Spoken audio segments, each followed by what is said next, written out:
Welcome to the next episode of the Deep Dive. Today we're going to be looking at Fab Bling and how to bling out your deck. I've been paying attention to some of these promos and other, harder to pull cards from the last couple sets. And as you can see here, we're going to start with the EAs from Bright Lights. So first up, we got Terminator Tank sitting at $42 on TCG Player right now, less than 15, and the last one was sold on 310, so almost a month ago. This card, not a ton of sell through. Actually, all three of these cards. That's why I linked them together. So let's just jump down to War Machine, 28 bucks. 5 on TCG Player right now. Total 12 sold in the last month. Annihilator Engine, 27 on TCG Player, 11 sold in the last month, sitting at $12.74. Now, it being the cheapest, top down, it's the least played. War Machine, second least, and so on.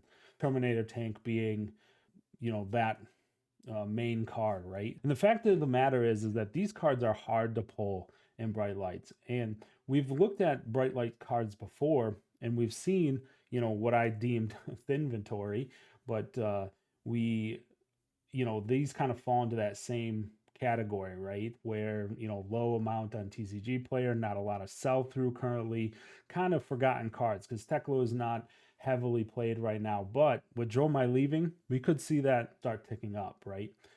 So something to think about. Also, I don't think it's too crazy to think that Teklo will get some AB Evos in Mist, right? Because that is the missing part of his kit right now and would make a lot of sense. So these could start bumping up as he sees more play.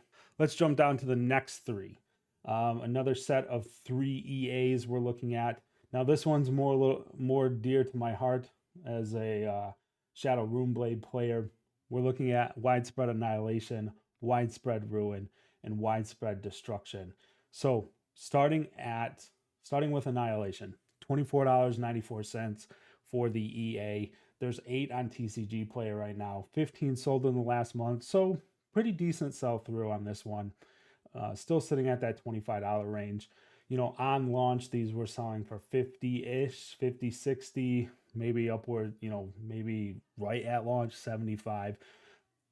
But, it was kind of obvious that Vincent was not going to be a meta player at all at that time, right? She made a few waves, but overall it was pretty obvious. The fact of the matter is these cards are hard to pull, and with these 3, you're gonna play a full play set of all of these in Vincent. With the blue being a blue block 3, they all block for 3.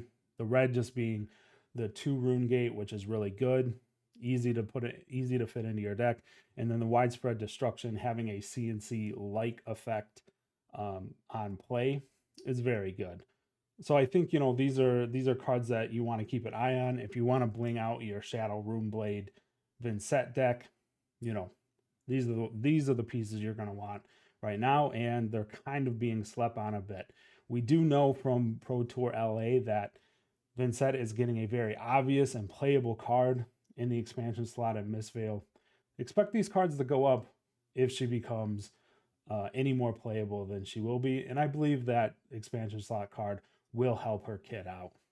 All right, now jumping down to some promo cards. The Energy Potion, right? This one just dropped, PTLA. It is a cold foil. It does have that sweet extended art, small text border. My favorite format of card in this game. Give me all them shields. Give me this that sigil from Worlds. Give me this E-Pot. I'm all about it. Currently sitting at 104.99. Let's just call it 105. On the weekend of the event, players were selling these easily for $80 a piece. So we're looking at a $25 premium for not being in LA. Honestly, I don't think that's too bad.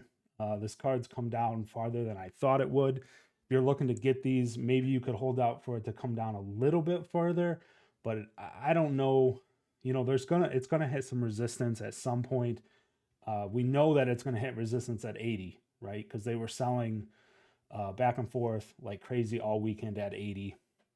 There's not much, there's going to be resistance as we get closer to that $80 mark, right? We do know uh, that Miss Vale is all about them blues, and EPOD is a blue. So keep an eye on this card. It's a nice collectible. Again, just like the World Sigil, it does have the Pro Tour LA or Los Angeles right on the card with the date 2024.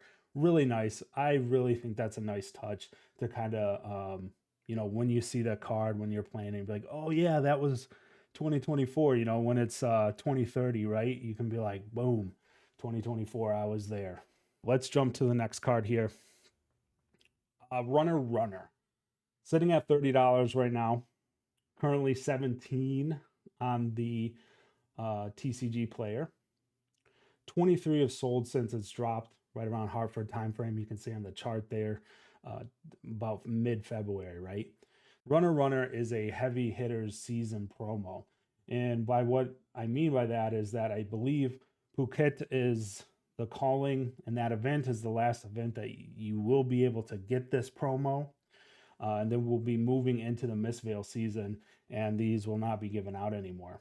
It's a beautiful EA, and 17 on TCG player right now, so decent amount of stock, right? But I expect these to start thinning out, right? Especially as the new hotness comes in, and then warriors and brutes pick these up and soak them up.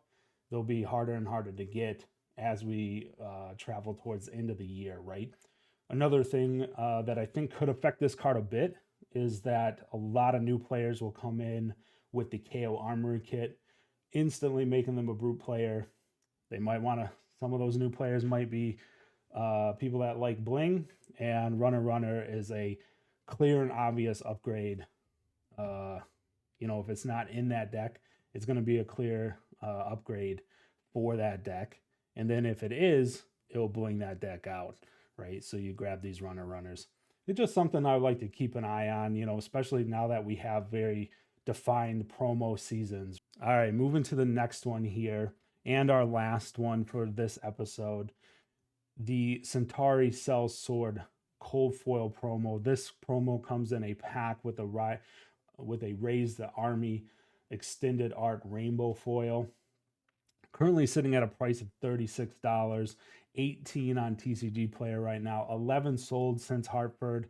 You can see by the chart, a lot of the sells were up towards that $50 range. This is a token ally, so this token sits out on the board, which is the best kind of fab bling, let's be honest. That's why we like those Marvel heroes, folks, is they're always sitting out in front of your opponent, in front of you. You're taking a look at them. You're playing with them, right? They're not in your deck. You're not shuffling them up. These Sellswords will sit out. Very pretty. And, a little bit of a deviation from normal. Sometimes you would expect these, the tokens, especially the cold foil variants, to be on the prize wall, but these were giving out in the heavy hitter season. They were given out in LA and Hartford. So right now we're at like peak stock on the market, I would say. And they're currently sitting at $36. Not bad for a set of bling. Unfortunately, you probably do need a couple of them because you don't normally make just one. I know sometimes you do, but if you want to really be blinged out, you would get a couple of these. So we're at peak inventory with this card right now. It being given out at LA, the calling LA, and then also the Hartford calling.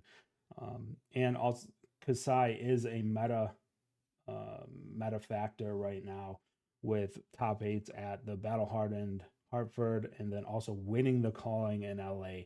So I expect there to be some decent draw for this bling as well. So that's going to do it for this week's deep dive. We looked at some blingy items, maybe some items that were slept on, especially with those EAs. Keep an eye on those, see what's going on with those. Those are nice cards, hard to pull. And then a couple promos that I think will grow in value over time. Thank you, everybody. See you next week. Peace.